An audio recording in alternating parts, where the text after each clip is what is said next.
अस्सलाम वालेकुम रहमतुल्लाहि व बरकातुहू। तो नाज़रीन, हम आज आपके सामने फिर एक नए सबक के साथ हाजिर हुए हैं और आज के सबक का ताल्लुक जो है वो है वाव। ये वाव का लिखना भी बहुत ही आसान होता है, मगर तभी आसान होगा आपके लिए जब आपने काफ का चेहरा और मीम का चेहरा अच्छी तरीके से लिखना सीखा होगा और उसकी आपने अच्छी तरह प्रैक्टिस की होगी। काफ और मीम इन दोनों के चेहरे को और रे की शक्ल नीचे से जोड़ देते हैं तो फिर आपके सामने में वाव की शक्ल बन जाती है, वाव का चेहरा तैयार हो जाता है। देखिए मैं लिख रहा हूं, जैसे मैंने यहाँ लिखा,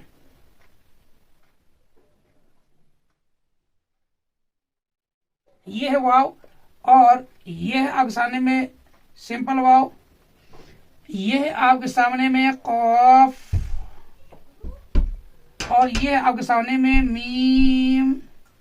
काफ का ये चेहरा ज़हन नशी में रखिए और मीम का ये चेहरा ज़हन नशी रखिए और ये आपके सामने में रे। इस चेहरे के साथ में हमने यहाँ से ऐड किया, हमने ये काफ और मीम का चेहरा है, जबकि नीचे वाली शक्ल जो है वो रे के साथ चेहरे से मिलती जुलती है। तो गोया के काफ और मीम का चेहरा और रे को जब दोनों को हम जोड़ देते हैं, ज्वाइन कर देते हैं, तो हमारे सामने में वाव तैयार हो जाता है। वाव का लिखना भी बहुत आसान हो जाता है, मगर ये वाव का जो चेहरा ऊपर वाला हिस्सा है, ये भी काफ का भी मीम का भी, इन तीनों को अच्छी तरह से प्रैक्टिस करना आसान होगा। तो ये आपके सामने में वाव है। वाव लिखने के अंदर में हमारे समाज में और हमारे इदारे के अंदर में जो लिखने का जो तरीका है बहुत हद तक गलत तरीका है। कुछ लोग वाव को ऐसे लिख देते हैं, कुछ लोग वाव का जो है वो ऐसे लिख देते हैं, कुछ लोग वाव को ऐसे लिखते हैं, कुछ लोग वाव को ऐसे लिखते हैं। ये सारी की सारी शक्लें जो वाव की बनती जा रही है या बनाते जा रहे हैं, ये सब की सब गलत है। आम तौर पर हमारे इदारों के अंदर में ये शिकायत रहती है कि सर हमें वाव बनाना नहीं आता है और अजीब अजीब तरीके से वाव को वहां पर लिखे हुए होते हैं जो देखने वाले को बहुत ही ज्यादा खराब लगता है। तो इसलिए अगर आप अपने वाव में भी खूबसूरती पैदा करना चाहते हैं तो आपके लिए जरूरी है कि आप वाव की अच्छे से प्रैक्टिस करें, जैसे हमने आपको यहाँ दिखाया है।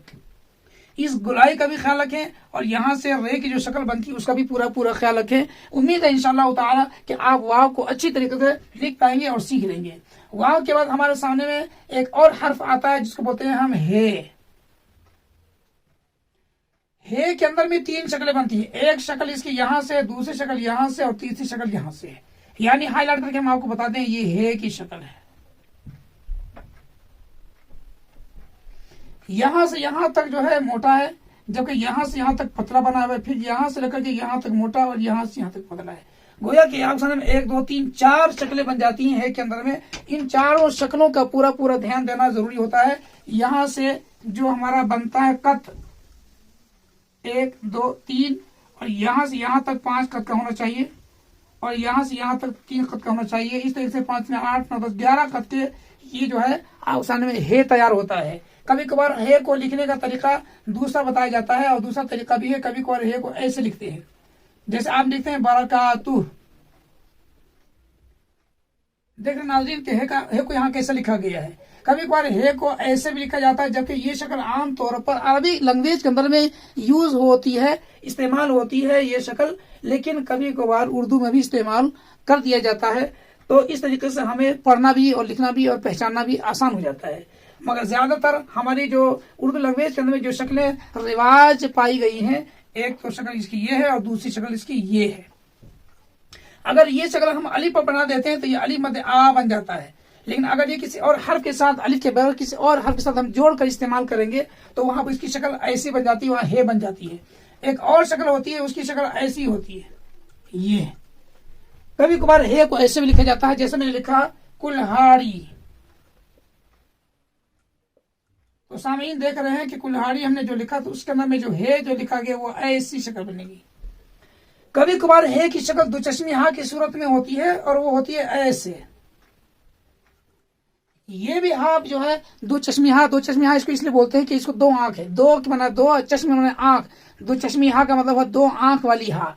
ये 2 आंख वाली हा है, इस 2 आंख वाली हा का भी इस्तेमाल होता है, ये भी हा ही होता है।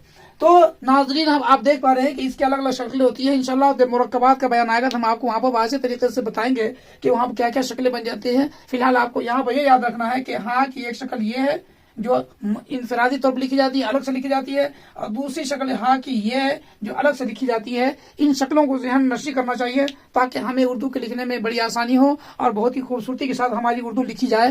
तो नाजरीन आज का सबक इतना ही, तो तब तक के लिए खुदा हाफिज।